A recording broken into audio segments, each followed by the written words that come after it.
Bonjour, c'est Thomas et bienvenue sur ma chaîne YouTube. Aujourd'hui, on va parler de domotique. Depuis quelques temps, je m'intéresse à la domotique et j'ai eu l'occasion de domotiser mon ancien appartement en utilisant un petit ordinateur, un Raspberry Pi, ainsi que le logiciel Domotix. Mais peut-être que vous aussi, vous voulez un petit peu mettre un premier pas dans la domotique sans forcément investir dans un Raspberry Pi et mettre les mains dedans. Et peut-être que vous avez un NAS à votre domicile. C'est pourquoi aujourd'hui je vous montre comment installer Domotix très facilement sur votre NAS Synology. Domotix, c'est un logiciel open source et gratuit de domotique et consommant très peu de ressources. Il fonctionne sur plusieurs OS, aussi bien Windows que Linux, et tel un système domotique digne de ce nom, il va vous permettre de configurer aussi bien des capteurs de température, capteurs de présence, des caméras, tout ce que vous voulez, et faire des scénarios qui vont vous rendre la vie vraiment plus facile. En plus, Domotix est multi-protocole, dans le sens où il va pouvoir dialoguer avec du Z-Wave, avec N-Ocean, avec les ondes radio, avec vraiment tout ce que vous voulez. Je vous ferai un petit épisode rapidement sur les différents protocoles un peu plus tard. L'autre avantage indéniable de Domotix, c'est qu'il ne nécessite pas de cloud. Donc votre système sera vraiment dans votre domicile, il n'aura pas besoin de communiquer avec l'extérieur et ça c'est un réel plus aujourd'hui. J'ai découvert il y a quelques jours qu'il était possible et très facile de pouvoir installer Domotix sur votre NAS Synology grâce au site de Jadal. Je vous mets tous les liens dans les notes de l'épisode et qui met à disposition des packages pour DSM. Donc DSM qui est vraiment le logiciel de management de tous les NAS Synology. Et les packages sont disponibles pour la version 6.1 et 6.2 de DSM. Et je vous montre ça de manière très simple, comment le faire. Et pour ça, on va sur l'ordinateur. C'est parti. Donc il va falloir vous connecter à votre NAS Synology. Ensuite, tout d'abord, aller vérifier la version de DSM dans laquelle vous êtes. Donc dans mise à jour.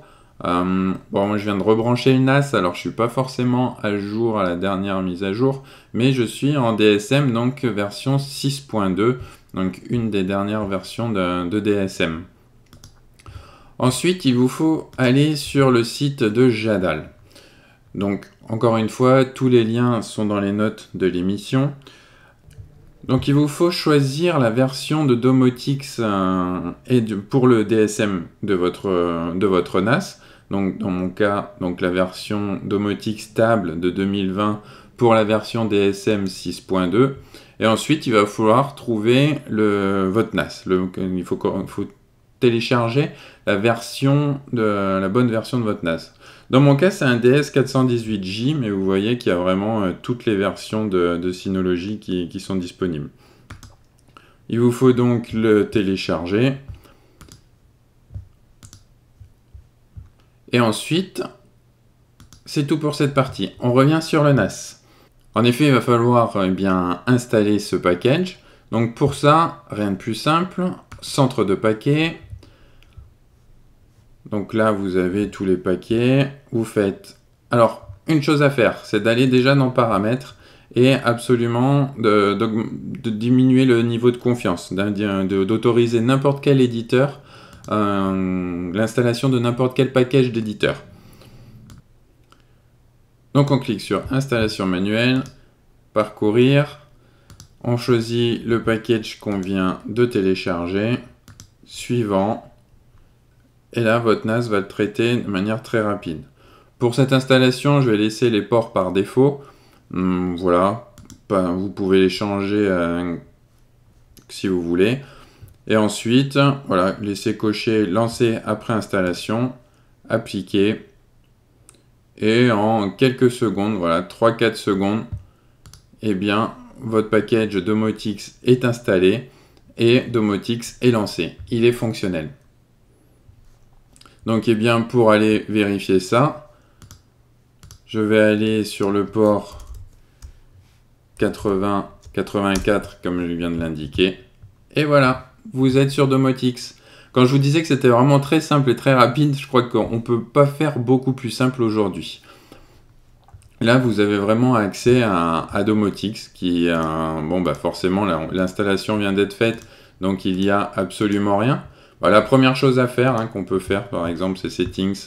Et bah, déjà, passer en français, absolument donner une location. Donc là, pour ma part, eh bien, je suis à Annecy. Et Apply Settings. Voilà, votre Domotix est maintenant en français. Et il ne restera plus qu'à configurer tout ça et à rajouter des dispositifs. Mais ça, je vous en parlerai dans une prochaine vidéo. Pour résumer, je pense que l'installation d'aujourd'hui peut vous permettre de mettre un premier pas dans la domotique si vous ne savez pas ce que c'est, qui va vous permettre de tester pas mal de choses.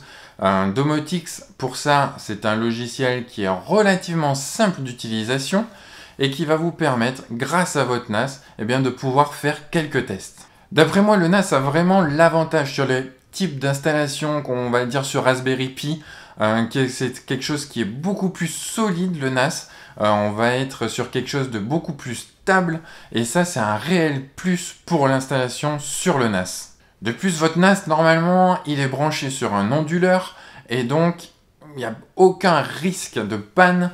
Votre système domotique va toujours être disponible. L'inconvénient, par contre, je trouve, par rapport à un Raspberry Pi ou une installation peut-être sur un NUC, sur une machine virtuelle, ça va être, par contre, la compatibilité restreinte qu'il peut y avoir avec certaines clés USB notamment qui vont vous permettre de dialoguer avec les différents protocoles.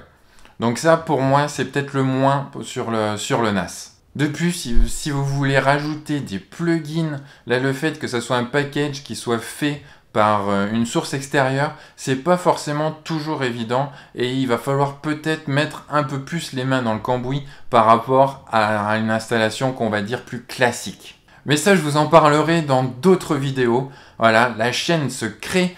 Si la domotique vous intéresse, je ne peux que vous encourager à vous abonner à la chaîne. Si vous êtes arrivé jusque-là, vous pouvez laisser un petit pouce bleu si vous avez appris quelque chose ou si vous voulez m'encourager dans le développement de cette chaîne. Je vous dis à très bientôt. Bye bye.